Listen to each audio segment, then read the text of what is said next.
We are the monster with 21 faces. We do not intend to harm children, but if we must, we will. We know everything about you. We will prove we can ruin your trust in food, in brands, in the police. Pay attention.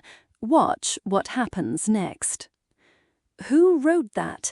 Who signed it, Monster with 21 Faces? And why did that voice, so flat, so calm, unsettle an entire country? Hello. I'm Maya Ellison, and this is Still Unanswered, the podcast that returns to unresolved crimes that shaped history and left questions that outlast the headlines. Today, we go back to Japan in the mid-1980s, a time of economic confidence, shiny corporate logos, and people who trusted what was on the supermarket shelf. Into that world stepped a voice that spoke from the margins and then from the center of fear, the monster with 21 faces. Over the next hour, we will walk through this case in detail.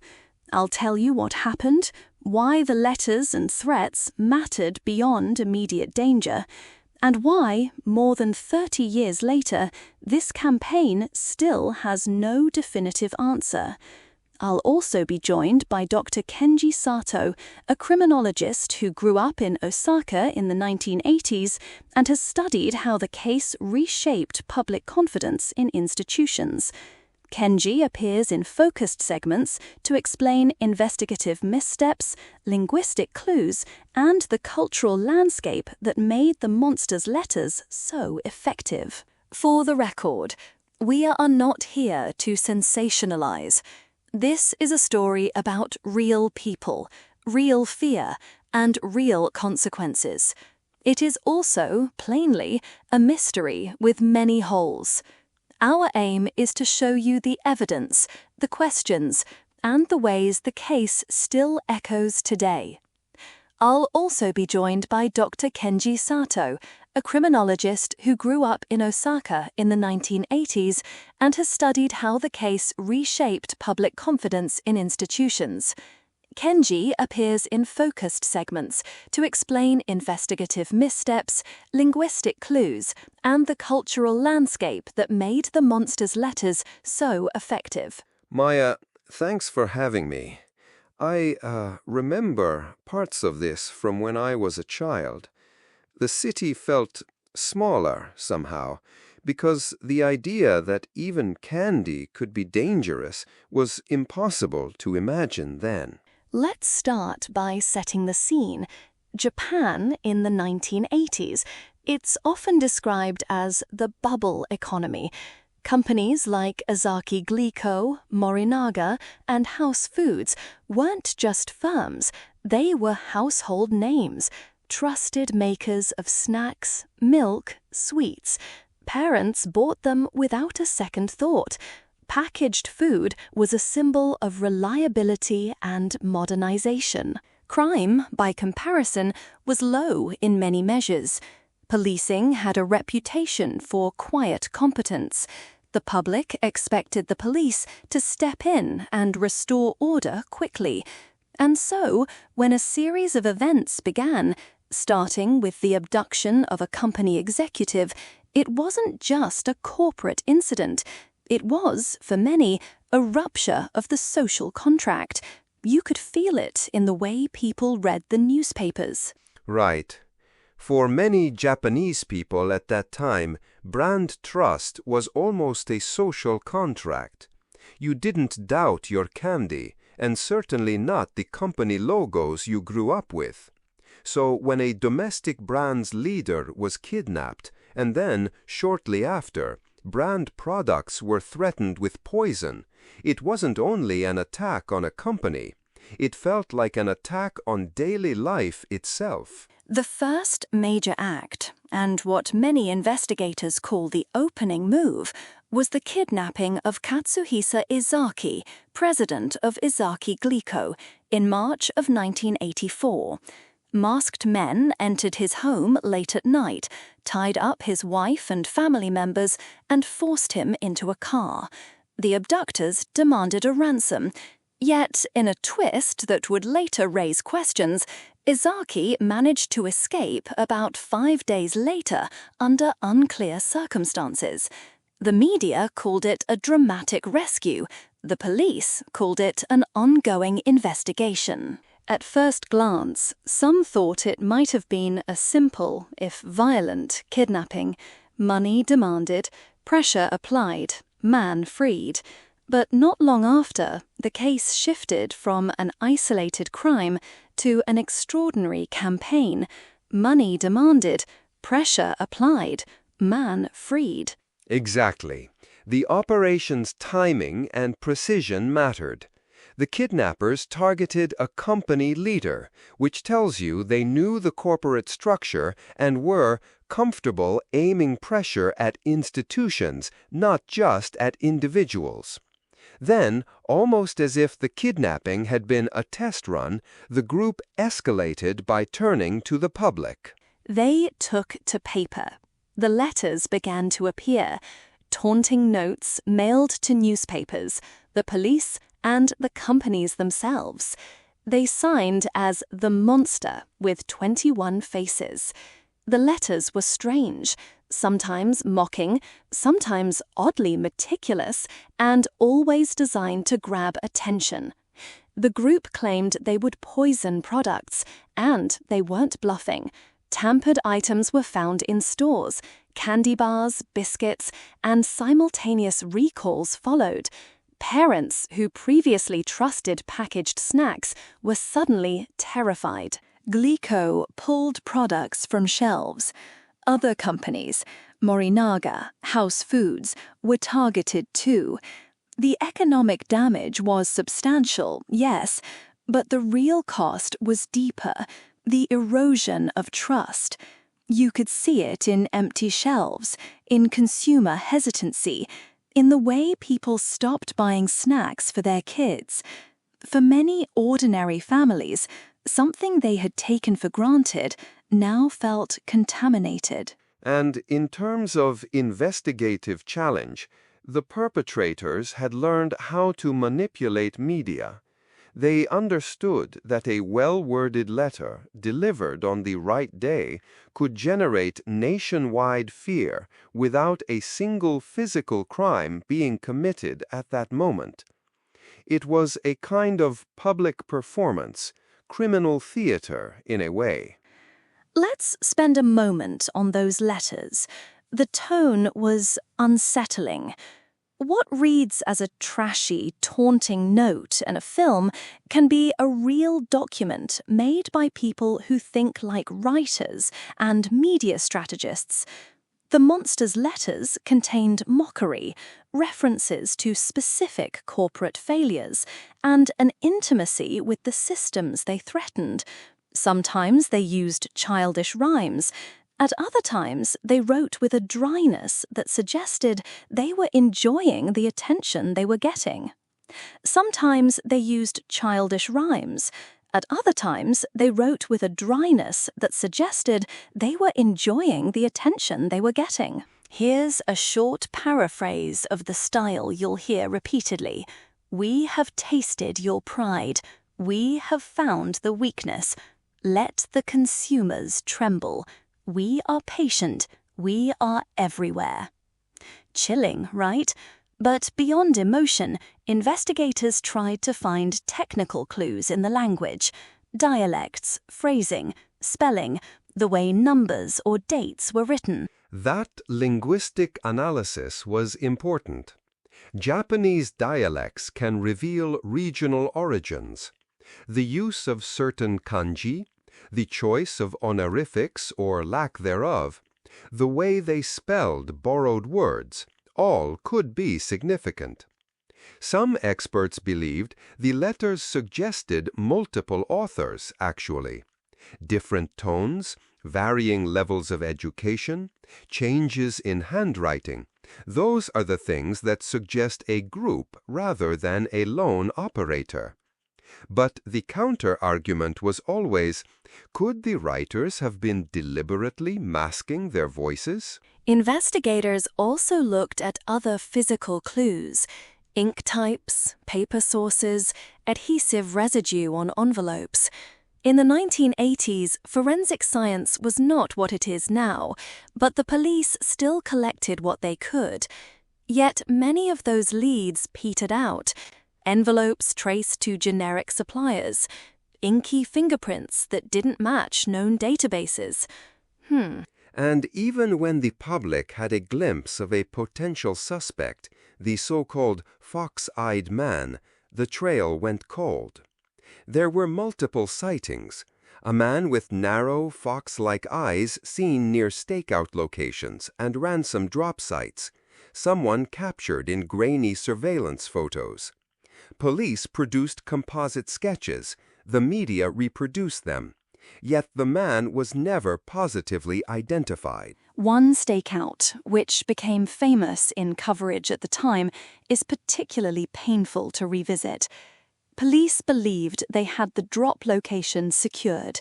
Officers waited on platforms, behind bins, in plain clothes.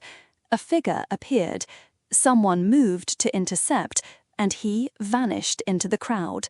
Footage showed a man who matched composites, who walked with a strange gait, but the witness statements diverged. Some said he had a limp, others said he didn't. Some remembered a hat, others did not. In those missing minutes, the monster slipped away again. That operation illustrates several things. First, the limitations of eyewitness testimony. People want to help. They believe what they see, but memory is fragile. Second, crowd density in train stations made stealth escape possible. Third, there were organizational problems, miscommunications about who would move, delayed radio messages, officers mispositioned. Under the glare of media contact and political pressure, those small errors were amplified into failure. And the pressure on police was extraordinary. This wasn't just a localized case. It was national. Thousands of officers were assigned. Newspapers devoured every detail. Politicians asked for results. Public faith in law enforcement was on the line. The sheer volume of tips and false leads overwhelmed investigators. Within the police ranks, mistakes happened. Innocuous leads consumed resources. False suspects were pursued.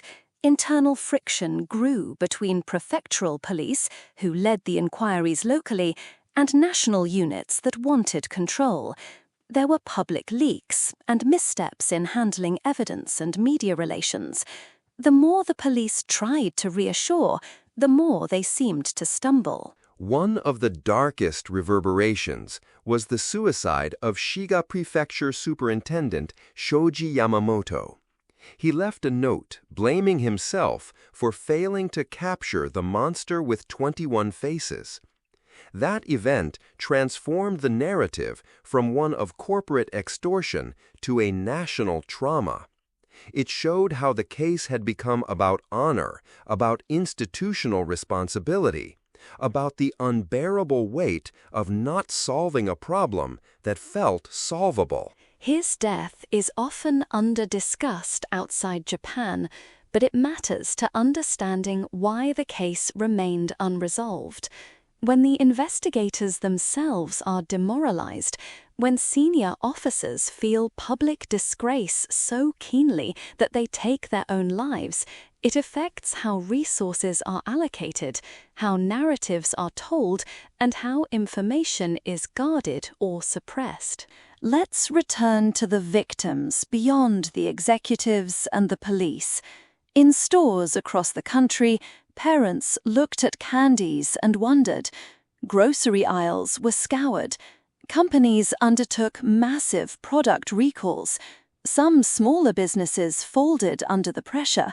For a while, the simple pleasure of a sweet was replaced by cultural anxiety. Yes, And beyond fear, there was a practical cost.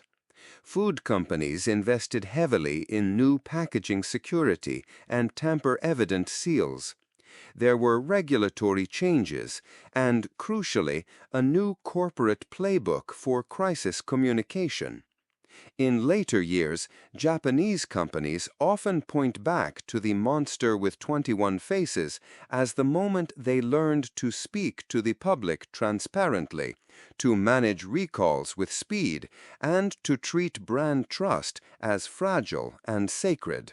Now, the monster's letters had a certain theatricality.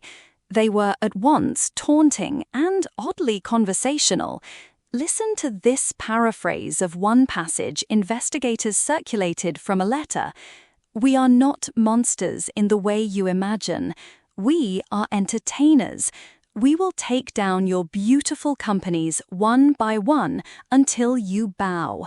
That mixture of playfulness and menace kept the public reading and the police reacting, which brings us to an enduring question. What did they want? Money? Power? Public humiliation? A statement? The leading hypothesis early on was straightforward: extortion. The group demanded money at times, and demands were framed like classic ransom or blackmail. But the letters often hinted at other motives: ideological contempt for corporations or a desire to destabilize trust. Some analysts thought they were, at least in part, social critics gone violent. And then there's the Yakuza theory. Organized crime groups in Japan have the logistical capacity, the networks, and sometimes the motive to force companies to pay or to demonstrate control. But there are weaknesses in that theory too. The monster seemed less interested in simply collecting extortion money than in humiliation, in drawing attention. Yakuza operations often prefer to avoid large public spectacles that attract police heat. The monster's wanton publicity was in some ways unlike typical Yakuza behavior. Another theory suggests insiders, people who worked at the targeted companies or in food logistics.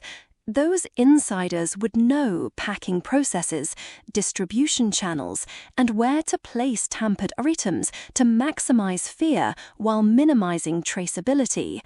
There were also linguistic clues suggesting regional dialects.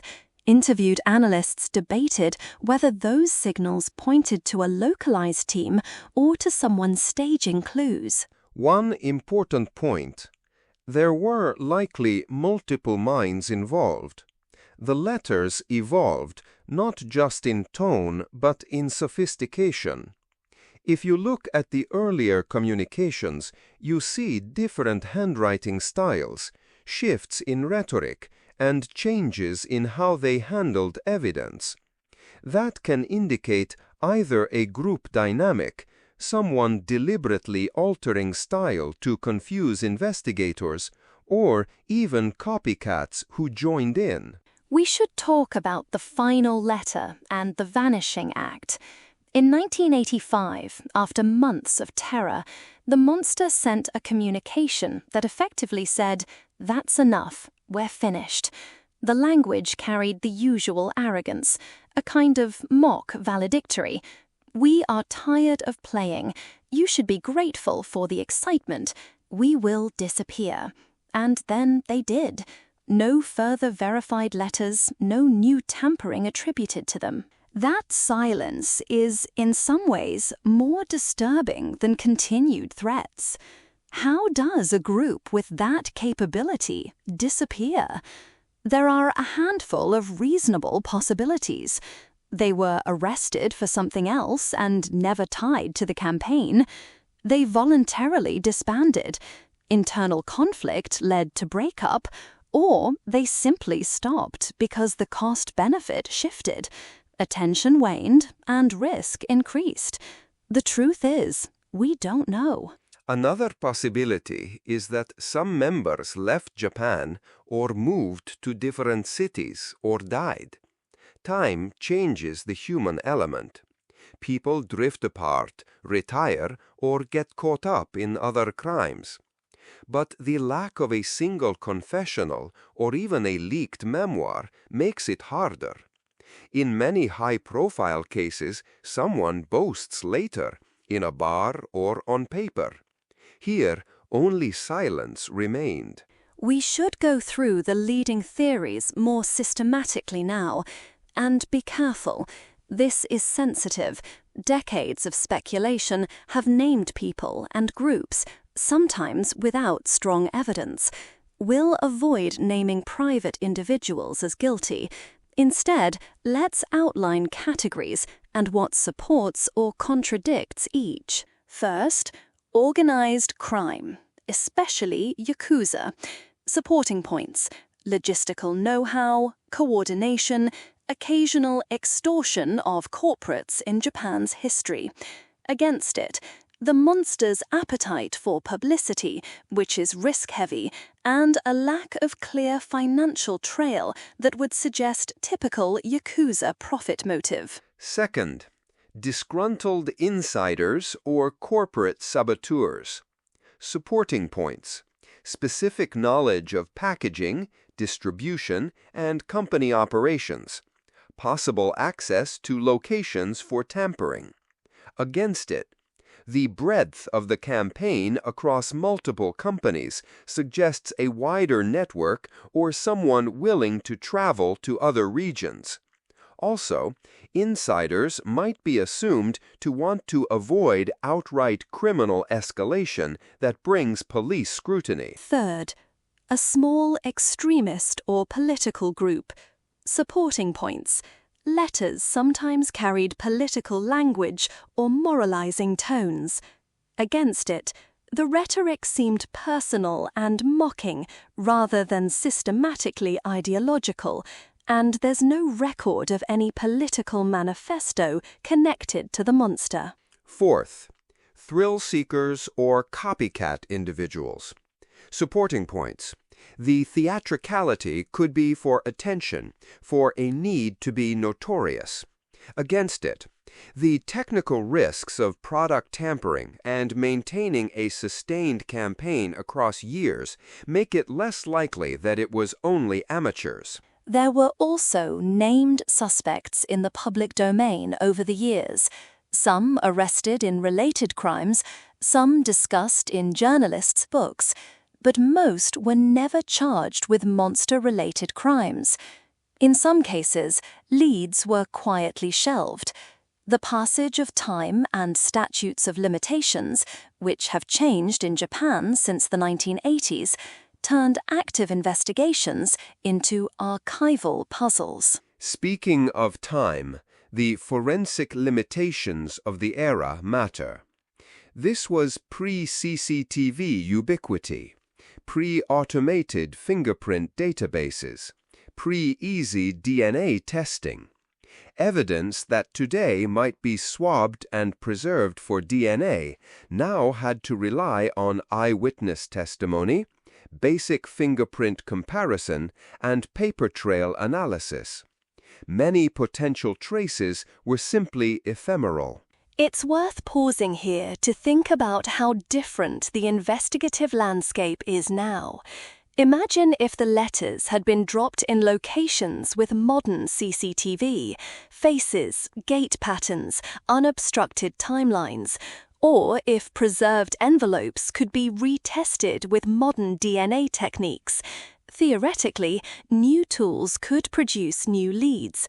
In practice, much physical evidence has been lost or degraded, and Jurassic bureaucracy means reopening cold files is difficult. There's also the social and institutional dimension.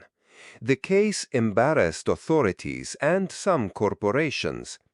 That embarrassment sometimes breeds secrecy, a reluctance to share files, to re-examine past failures publicly. And that reluctance, for cultural and political reasons, can be as powerful an obstacle as a lack of physical evidence. So, is this solvable now? Possibly, in part. If a preserved envelope exists and has biological material, DNA methods might identify relatives or point to a region. Linguistic forensic analysis, now more advanced with computational methods, could compare letters across various unsolved cases and perhaps find a match. But the odds decline with each passing year. Memories fade, documents are lost, witnesses die. There's also the matter of motive. If the group's central desire was to humiliate and destabilize, to make companies sweat and get media attention, then the case was, in a sense, a success for them. If they achieved their goal and then chose to stop, they may have felt no incentive to talk. That's a bleak possibility, but one that explains the silence. Let's consider an important social consequence: how the case changed everyday Japan. Packaging standards tightened. Crisis PR became a thing. Companies prepared contingency plans for poison scares and extortion. And culturally, the monster's name entered fiction and the public imagination, appearing in novels, manga, and film as shorthand for an anonymous, faceless terror that undermines trust. There's a generational element, too. For people who were children in the mid-80s, the fear was immediate and formative. For younger people, the case is historical, almost mythic, an example used in corporate training and crime retrospectives.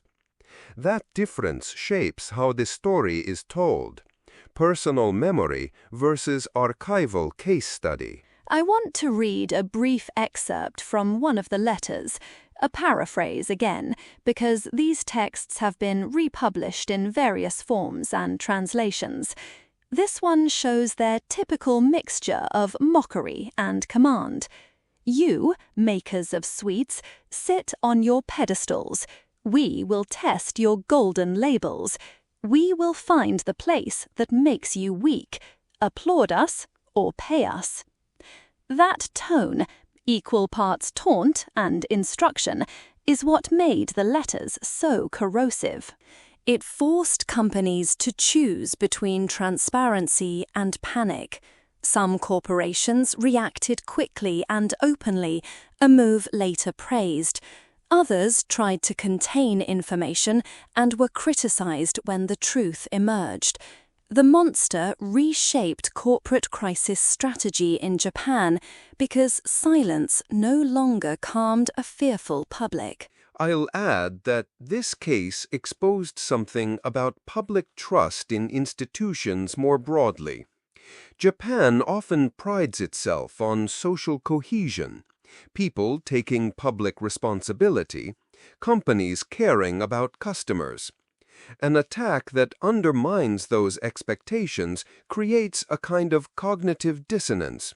People wonder, if I cannot trust a packaged snack, what else is vulnerable? Which returns us to our title, Still Unanswered. We can list the salient, hard facts: the Azaki Glico kidnapping, the wave of taunting letters signed by the monster with 21 faces, tampered food products and large-scale recalls, nationwide fear, an extensive police response that ran into obstacles and mistakes, the haunting suicide of Superintendent Yamamoto, and finally, a sudden ending to the campaign and a silence that has lasted decades. We can also list the open questions. Who wrote the letters?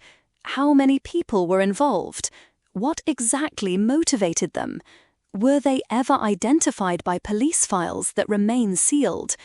Did they stop because they were arrested for something else, or because they simply decided to stop? And there's the question of whether modern investigation could help. I think yes, to a degree. But success would require a willingness from police and companies to reopen files, to share evidence with independent experts, and to accept potential embarrassment if past errors are revealed.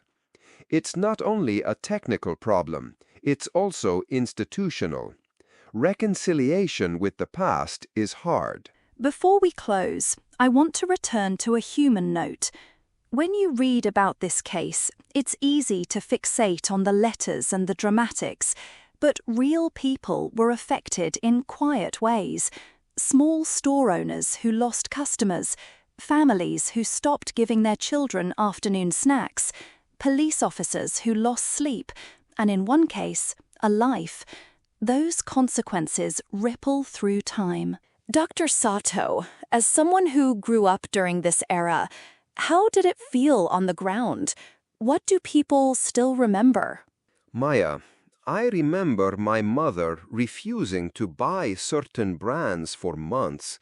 It felt unreal, like the world had a hidden seam. People talked about the monster in hushed tones. Later, as I studied criminology, I saw how that fear shifted practices in household habits and in corporate behavior.